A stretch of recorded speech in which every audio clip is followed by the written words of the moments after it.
27 of the CRICKETher Weekly. We are back from our holiday.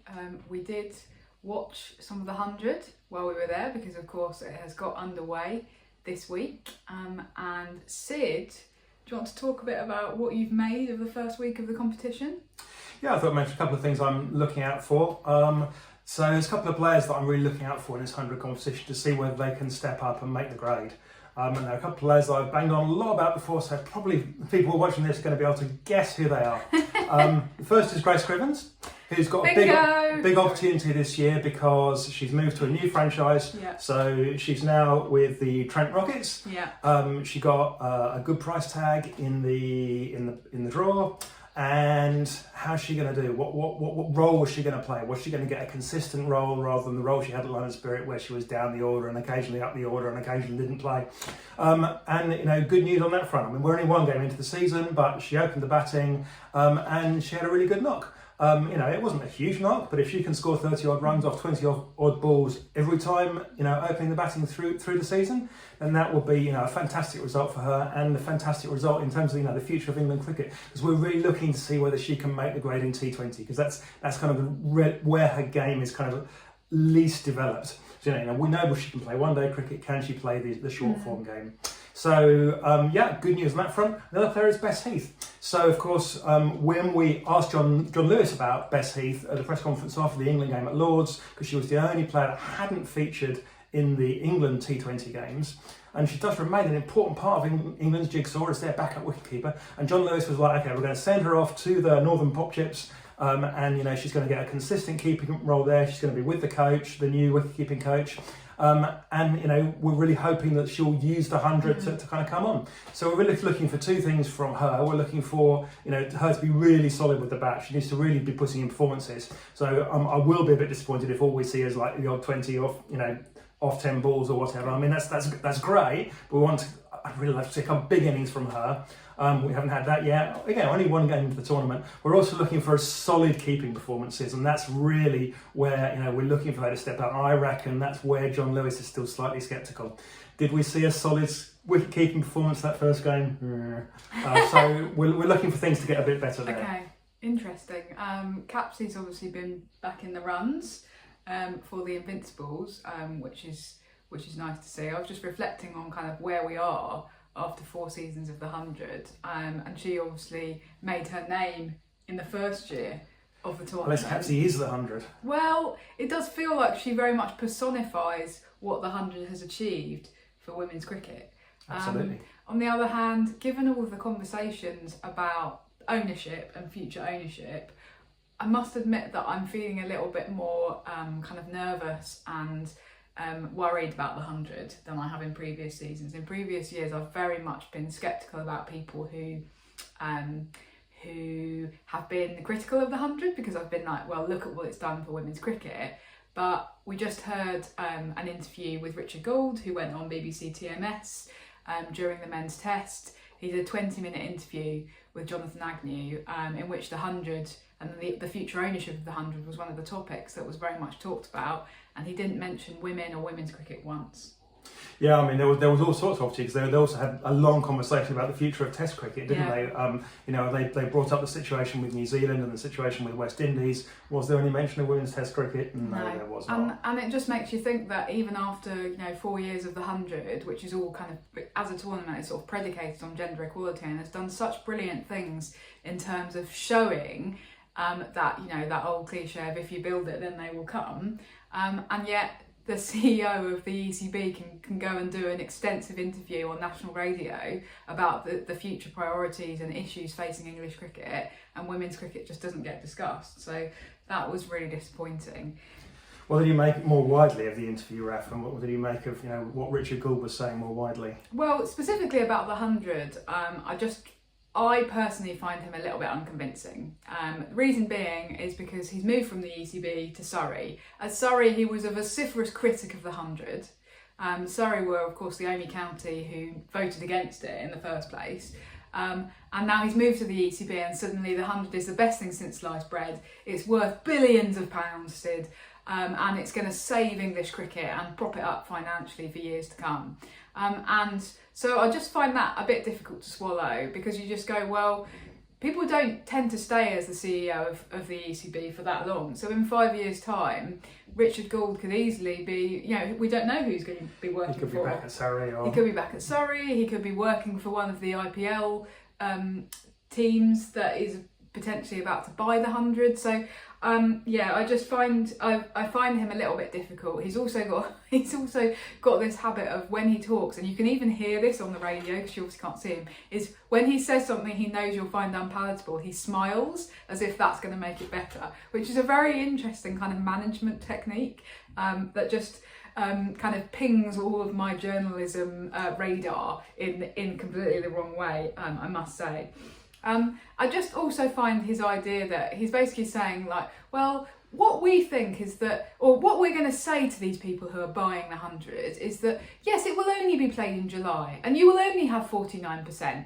And that's the current situation that we're working with. But I'm just not convinced that either of those things can hold over the longer term, right? Yeah, I mean, first of all, he did, we asked last week, would he be serious about saying that he only wants to sell these minority stakes, or would he be coming back and going, actually, we need to sell the majority stakes? At the moment, he's still saying they're going to sell minority stakes.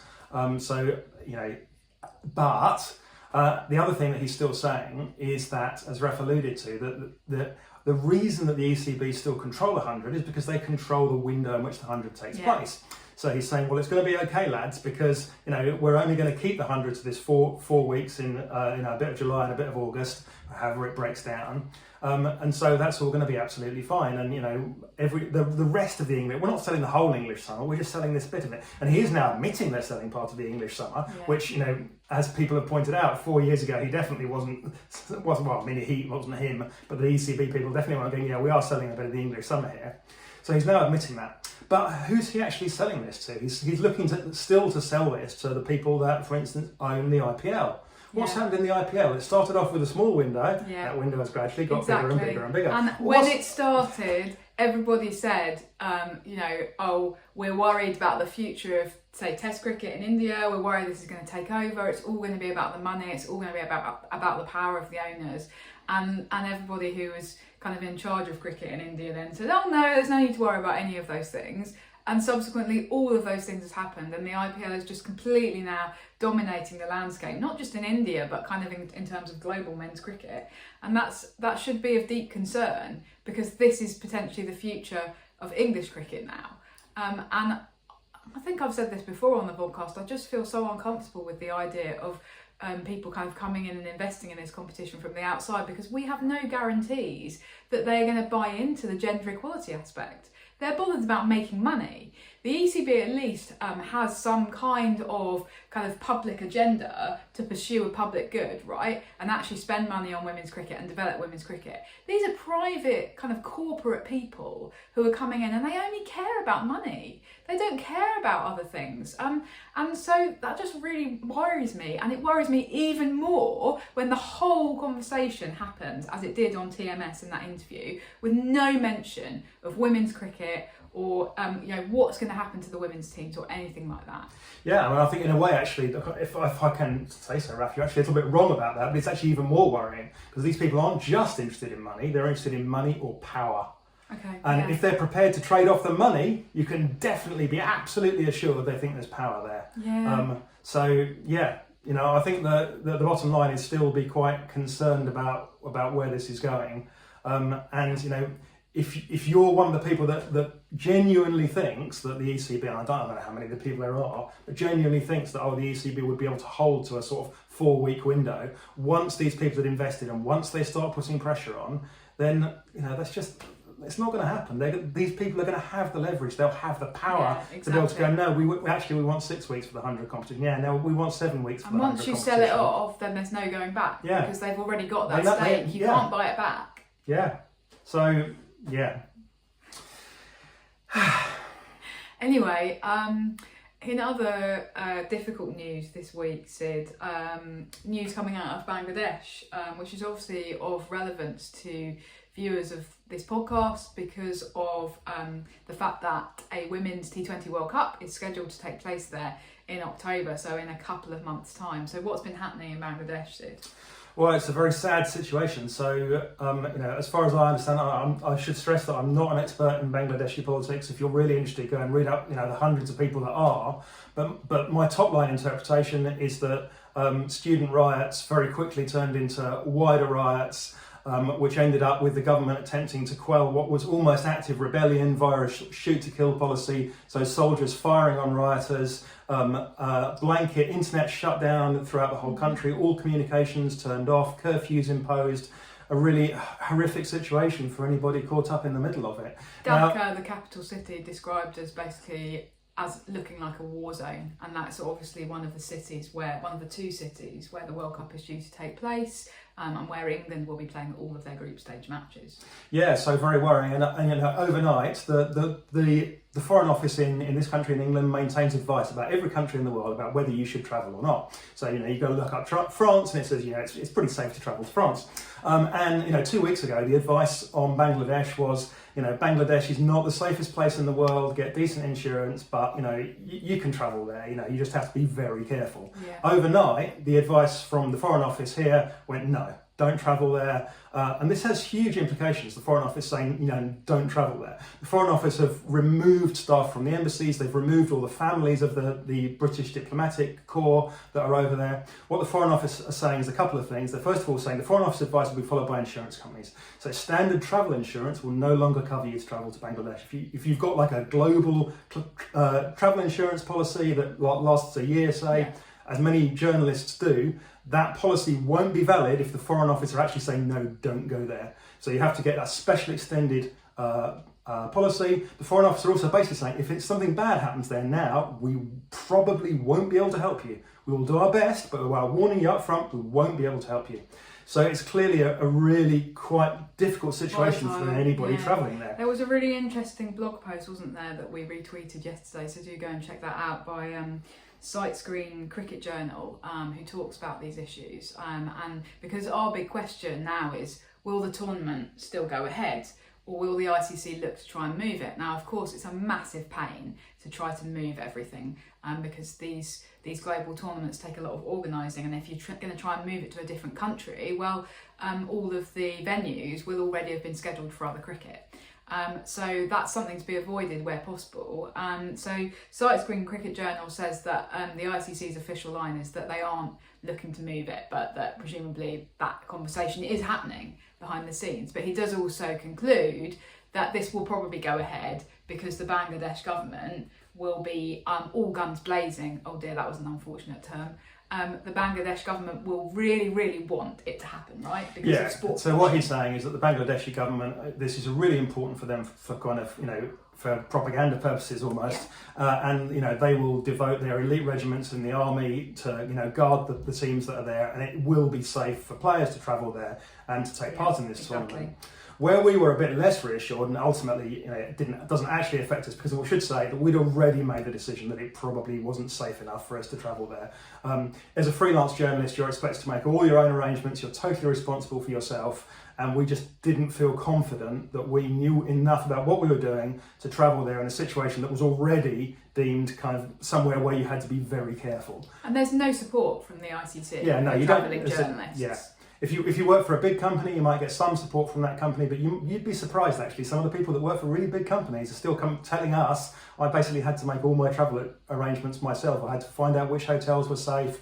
I had to make the arrangements for being able to get to the ground by myself. Yeah, so that was what we were looking at. So we had already decided that we weren't going, as you say, Sid, but we're probably just quite relieved on our own part that we'd kind of made that decision. But I suppose, what does that mean for the tournament as a whole? Well, if you don't have travelling journalists, then the whole thing becomes much more low-key. You also probably won't get any travelling fans, and so you're looking at a very low-key tournament, aren't you? And not one that does very much to sort of promote the kind of cause and the growth of women's cricket. And one of the points of having these tournaments in different countries, not just having them all the time in England, Australia, and India, is actually to kind of spread the love, I suppose, and to try to grow women's cricket in those countries. And we saw that really successfully in South Africa last year. How when we arrived, nobody really had any idea of why we were there or what cricket we were going to. By the time we came home, everyone knew about the Women's Cricket World Cup, right? Yeah. So that was really successful. So that's what you want. But if you haven't got any travelling media to report on it, you haven't got any travelling fans to attend the matches, who knows whether home fans are going to be able to go to the stadia? Because, okay, we hope that things will settle Curfews down. would have been lifted, and internet blackouts would have been lifted and things. But let's say that the government feel that they have to reintroduce those, at the last minute, at the 11th hour, then if there's a curfew, you can't go to the stadium and watch your team play.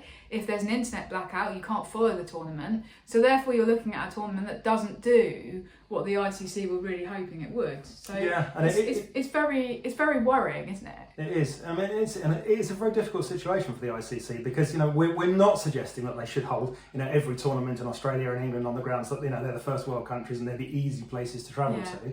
But on the other hand, it's very difficult to ask journalists, particularly that are working independently with no real support from outside. Everyone's expected to just take care of themselves and make their own arrangements and plans to do so in situations which are clearly going to be very challenging at best and at worst outright dangerous. I guess the litmus test is, would they hold a men's World Cup in Bangladesh? Yeah, well, I mean, there is sort of a kind of a test case going to happen next year because, of course, there is an ICC Champions Trophy scheduled for Pakistan. Now, Pakistan isn't in the same state that we should say that Bangladesh is in right now, but Pakistan is also a very volatile country. And interestingly enough, that was something that came up in Jonathan Agnew's interview with Richard Gould, going, well, is it going to be safe for people to travel to Pakistan next year? Questions are being asked. We're straying into men's cricket here, Sid, which is slightly uncharted territory for us. But I suppose the difference is that generally speaking, men's cricket journalists, even if they're freelance, travel in packs. There is no travelling women's cricket press pack in the same way. So like when we went to South Africa, there was like maybe 2 or 3 other journalists there, so you basically you're doing your own thing much more significantly, and so you don't feel that there's almost that safety in numbers that I think there is in the men's game. Anyway, we'll just have to, I guess, watch this space and see what happens, really. Yeah, and we'll be watching on telly. Now, one person, Sid, who will be at the Women's World Cup, wherever it is held, she's selected, but we assume that, is, of course, world boss, in inverted commas, Deandra Dottin, who has announced that she is coming out of retirement. So she originally announced her retirement via Twitter in August 2022, kind of just in the very middle of the Commonwealth Games, I think it was. And she was pretty critical of the sort of team environment and the whole kind of Cricket West Indies setup, and she subsequently issued some rather sort of interesting tweets. Felt like she burnt a lot of bridges. Yeah, exactly. So she's now she's sort of written a letter or a statement which says, "Representing West Indies in international cricket has always been a matter of great pride and passion for me. After a period of reflection and thoughtful dialogue with various parties within Cricket West Indies, I'm pleased to inform you I am eager to return to the game that I love and contribute my utmost to the West Indies women's team across all formats with immediate effect." Okay, so what do you think's going on? I think it's really interesting. I would describe this kind of comeback as a mutual desperation pact, Sid. Dottin wanted to do her own thing, believed she could do her own thing, believed she could survive as a free agent, earning money, playing in franchise cricket and not worrying about international cricket because she obviously, for whatever reason, wasn't enjoying that setup in that environment. I had a look at when she last played in competitive cricket this morning. Do you know when it was? I don't. So it was in the Women's Caribbean Premier League in September last year. So that's nearly a year ago. That's her last recorded match, according to CRICKETher, which is usually reasonably accurate about these things. didn't play in the last WPL.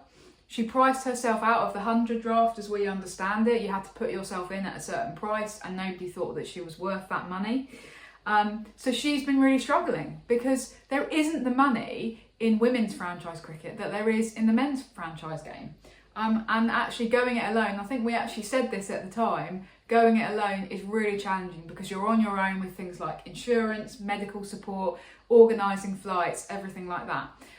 So it's not been independent journalist. A little bit, yeah. So it's not been the easiest kind of couple of years for her since she announced that retirement. So from her side, there's probably a little bit of desperation. I need to be able to pay my mortgage, or I mean, I don't know about her personal circumstances, but I need to pay the bills basically. Mm-hmm. Cricket West Indies, who, as you've just said, she probably did burn some bridges with, are equally desperate because West Indies women's cricket is a little bit in the doldrums at the moment.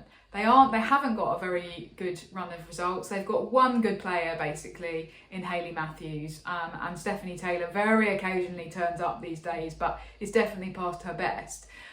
Cricket West Indies are kind of looking around going, oh my goodness, what do we do? How do we dig ourselves out of a hole when we haven't really got any money? Oh, here's one of our best players who even Dottin, a Dottin whose powers are waning, is better than no Dottin at all. So we're going to bring her back, and we're going to accept her coming to us and saying, look, please can I come back, guys? So yeah, a mutual desperation pact, I would say.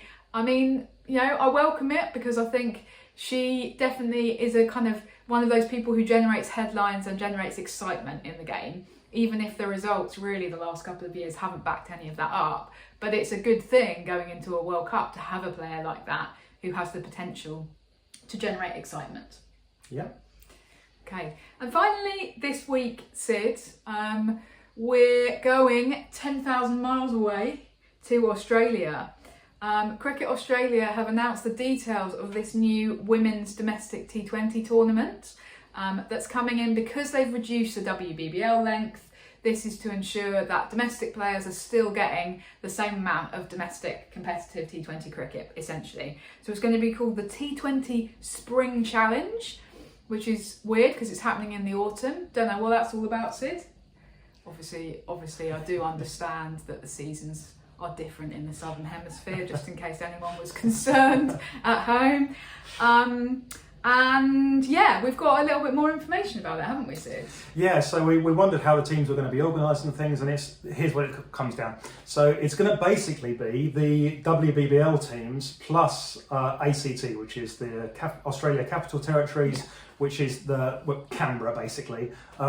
So yeah, it'll be the WBBL teams. They'll be coached by the WBBL coaches. They'll be called the WBBL team names. So you'll have Hobart Hurricanes against the Sydney Sixers. Yeah. And the players will be allocated according to their WBBL contract. And then you'll have the ACT team, kind of fit into that. And the ACT team, any players that are on WBBL rosters will play for their WBBL team. Otherwise, they will play for ACT. Currently, that only applies to one, Katie Mack. Yeah. So yeah, I mean, Australia really kind of they've sort of been clever in a way. They've kind of done this on the cheap. What they've basically created is WBBL warm up for the domestic players. And I'm pretty sure that Cricket Australia were already paying for the WBBL teams to have training camps during this same period, just immediately prior to the WBBL. Okay. So it's not actually costing them very much money because, this just takes the place of those training camps, and it will act as a warm-up for those domestic players, plus throw in ACT in there. I think that at some point the Cricket Australia are going to have to kind of bite the bullet on ACT and decide what ACT really is. For those that don't know, the ACT team, which doesn't exist in the men's game in Australia, basically was originally created because there were loads of players in Victoria and in New South Wales, and it allowed them to create a sort of second team in that geographical area. ACT, Australia's capital, literally sits between Victoria and New South Wales, so it's easy for the players to get to. Should ACT? It really makes sense for ACT to be part of this. I mean, they're obviously all their best, any decent players they have are going to go and play for other sides. Yeah. So it all feels a little bit pointless in a way. But I guess if you currently play for ACT, you'll see it as a great opportunity to go and You know, put your hand up. And, it's about opportunity, isn't but it? That's what this whole one thing is important about. thing is it is far too late for you to get. No one's going to be selected for the WBBL on the basis of this, except perhaps as an injury replacement. Right. If you had a really good time in this tournament, you might get in as an injury replacement. But of course, the sides will already long be selected. So you know, you go in and have a brilliant tournament in the Spring Challenge, and it doesn't allow you to do anything. But if you're a fringe player with a WBBL contract, then this is your time to shine, because all of the internationals will be in, and it might probably in get you into the Bangladesh playing starting, in the World Cup, right? Get you into the starting 11. So it's quite it's potentially a time to make a statement. Yeah. It'll be interesting to see how much kind of media coverage it gets. Will we be able to watch any of it? Will it be live streamed? To what quality will it be streamed? All of those questions are still Cricket Australia's tended to be quite good about that stuff in the past, but again, we'll see whether they kind of treat it as a warm-up competition. If it's a warm-up comp, then those things become less important, right? But if they're actually serious about it being a T20 competition, then those things need to be in place. Anyway, we'll see, and we'll find out more about how they actually treat it in practice. But interesting stuff, and we do have that additional information now about what the teams will be and who will be coaching them and things, because that selection side of things was really important. Yeah, definitely. Right, that's all from us this week. Thanks for listening/watching, and we will see you in a week's time. Bye. Bye.